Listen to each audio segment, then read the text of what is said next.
Hey guys, what's good? It is May 16th, 2026. This is Shane's World News Views podcast for the week. Kevin Warsh was named the new Fed chair by President Trump, as that was President Trump's pick. He replaces the disgraced Jerome Powell, who will step down. That guy was just handling money the wrong way. I'm sure stealing money. All this money was spent with Jerome Powell in charge, and nobody knows where it went. And again, he was probably pocketing a lot of this money, and Jerome Powell was not good at his job. Kevin Warsh is in, so that's a good thing. Eileen Wong, another scum, a disgraced former mayor in California, pleaded guilty to basically admitting she was a Chinese agent. This is a woman of Asian descent, and she was working for China, being a traitor to America, being a traitor to California. So she'll get some kind of, she'll serve some kind of time in jail for that, for that crime, and just another disgrace. And speaking of mayor, you guys in California need to vote for Spencer Pratt, because that guy is sticking up for the right things and doing good things to replace that loser Bush in Los Angeles. So vote for Spencer Pratt. That's all I could say. The former reality star and now running for mayor in California. So also it was announced by President Trump that Abu Bilal, who was second highest ranking in terms of commanding ISIS, was killed and taken out. It was a combined working agreement with the United States and Nigeria. So he was killed and taken out in Nigeria. So this is another scum that's off of the face of the earth, because ISIS is terrorism. It's terrorists.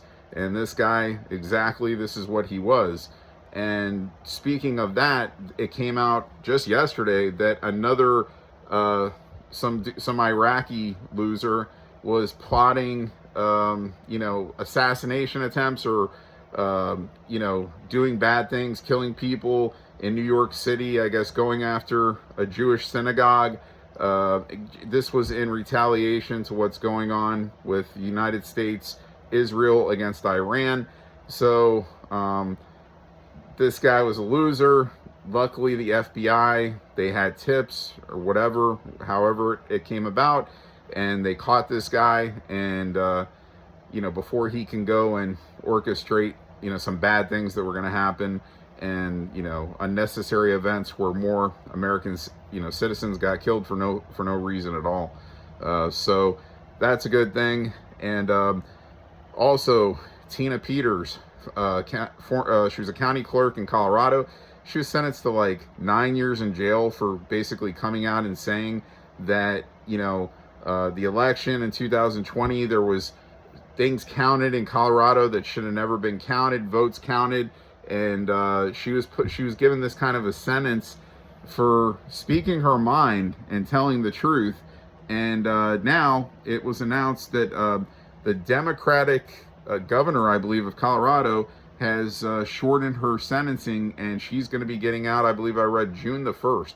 So that's a great thing. And President Trump has been calling for this, that it's unnecessary that this woman got this kind of sentencing in the first place. So good for Tina Peters, and she will be out. And I believe she's going to be on, I think it might be house arrest. I don't know what the story is, but she's getting out of jail. That's the main thing, and she's able to go home. So good for Tina Peters. I don't know what the other arrangements of the deal that were set up for her to get that early release, but good for her. And also President Trump, he hosted the Indiana football team at the White House this week, celebrating their national championship victory over the Miami Hurricanes. My boy, I'm a Raider fan. My boy Fernando Mendoza was not there, the quarterback, as he is getting ready to be the quarterback for the Las Vegas Raiders. He's in competition right now, so they're in like mini camps in Las Vegas. So he didn't make the trip. There was actually several players that are the same that were basically with their NFL teams and they didn't make the trip in to the White House. But there was a lot of players there, and of course the coaches, and it was a big event, and it was good like always. And I guess Fernando Mendoza had called in and spoke to President Trump earlier that day. I'm not sure if the other players, they probably did also, but that's a good thing. And also, let's see what else we got here. Well, I forgot to bring this up last week.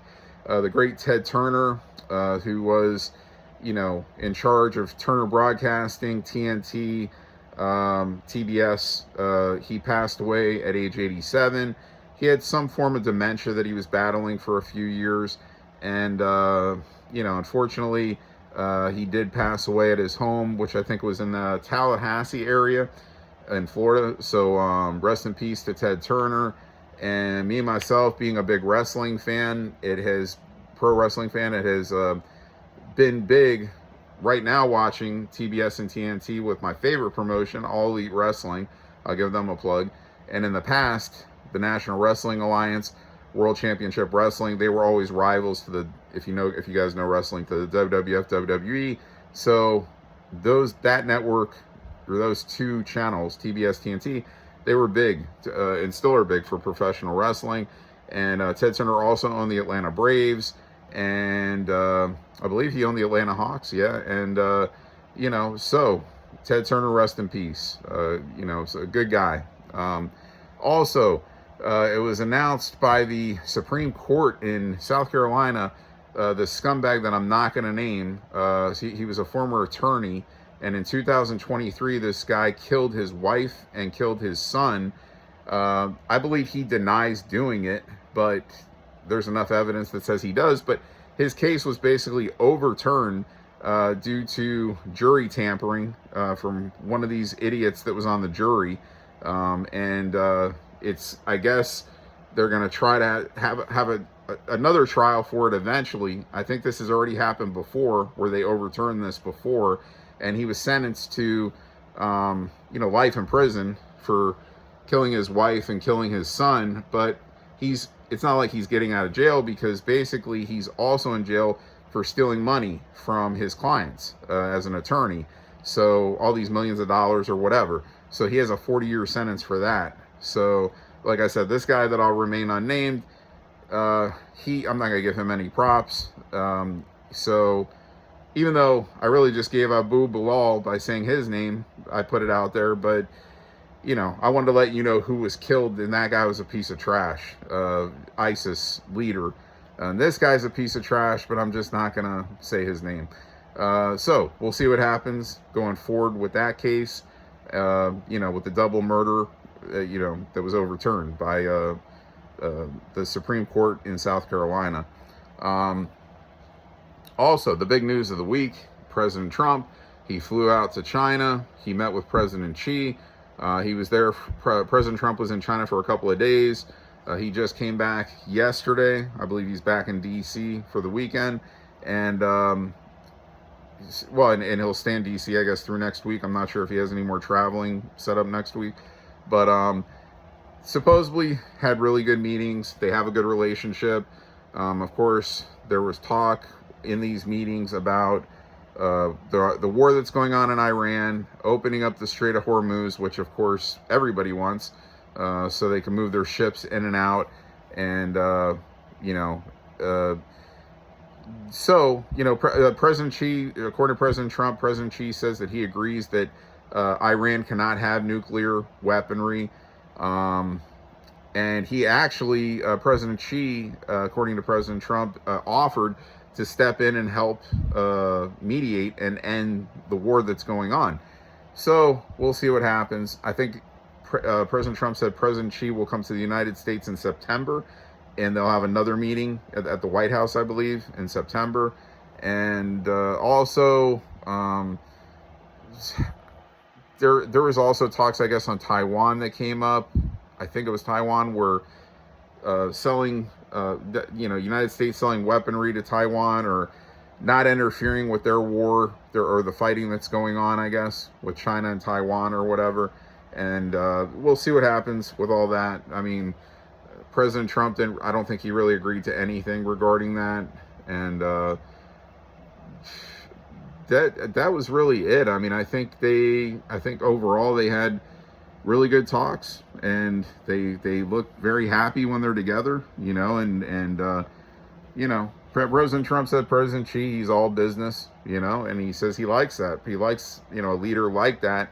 And you know, he said you know, Xi's not going to joke a lot. He, you know, again, he's all business. And you know, it's big for the United States to have a relationship with China, as a lot of people consider China the second power in the world to the United States. I guess some may put Russia in there, but China is ahead of Russia. Russia might be third. And, you know, so, hey, look, we'll see what happens with the United States and Iran. Is Iran going to, you know, come to a peace agreement? You know, is the rest of the regime going to get taken out by the United States because they're not, you know, coming to an agreement with the United States? And you know, will Trump send, you know, troops in to take more facilities out in the next, you know, week, 2 weeks, or whatever, if they don't come to an agreement? You know, I don't see how this Iran regime, what's left of it, is really going to comply, because they're just like, a lot of their friends, their family members were in the previous regime, were killed. So how can you all of a sudden have a straight face and be like, oh, okay, we're going to be friends with the United States? Like, I think you have to take out all the poison to get new blood in there that can actually, you know, run a country the right way, and not have the sadistic leadership that this country did, and kill their citizens for like no reason, like basically offering their opinions that they didn't like. If they spoke out about whatever, their regime, their, you know, whatever, the way that the country was run, and, you know, they would just take their citizens if they didn't like what they were saying, and, you know, hang them, or, yeah, I don't know, shoot them, whatever, kill them. And shit like that is crazy. I mean, it's just, it's crazy to me that shit like that happens. Anyway, guys, I think that's about all I got for this week. You know, Operation Freedom by President Trump, that's installed. It's in full effect. That's you know, the message. Freedom to, you know, people out of Iran. That's the big thing that President Trump wants. And you know, these people are, again, when you're getting killed and assassinated for, you know, speaking your mind about things you disagree with about your country, then that's fucking batshit crazy and insane. And of course, when you have a regime that's always had the mindset of, you know, having nuclear weaponry, and then, you know, saying, hey, things like death to America, and you know, America should be, you know, is poison, and this and that, anything that could pose a threat to this country or any other country, though that regime was on a different agenda, a sadistic mindset.